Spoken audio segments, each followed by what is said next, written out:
Hi and welcome back to my channel. My name's Dawn, I'm the Reclusive Crafter.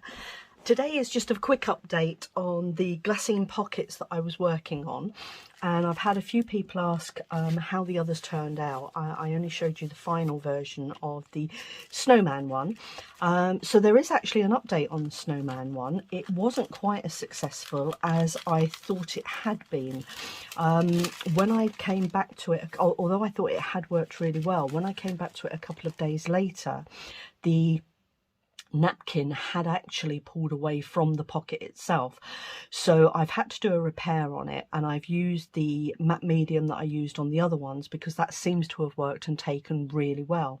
So thankfully I've managed to repair it without any damage, and I now have the pocket in a usable format, and as you can see, you can pull your journal cards or tags or whatever you want to do with them in and out. And then there is also this one that I did, which was more of an Asian theme, and that's come out really nicely. I've put a little bit of pink lace on there. I'm not sure if you can see that is pink on the video, but there is pink lace there, and just a little label there, and then the journal cards slipping quite nicely there. There's a little bit of transparency there on all of these pockets, which I quite like. I quite like the idea of having sort of a little sneaky peek at what's going on inside the pocket, which is lovely.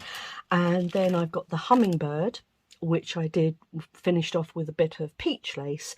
There's a little peach label there to coincide with the peach flowers down the side here, and that just says explore nature. And as you can see, that's a lovely big pocket. You could put a really large journaling card in there, or whatever else you wanted to.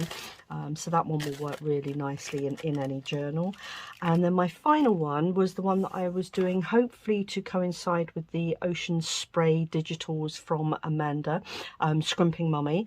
That one will hopefully work with that. And again, as you can see, huge pocket, absolutely ideal for large journal cards or tags. And I've put my journal smells like nature, and I was thinking of the smell of the sea with that one. So that's really lovely. So that's the update on the Glassine pockets. I hope you like them. I'm really pleased with how they've come out, and I will be doing some more of these at a later date. So if you missed my video previously, hop on. I've put a link for it in this, and I look forward to seeing you all on Wednesday with my next project. Thank you very much for your time. Bye.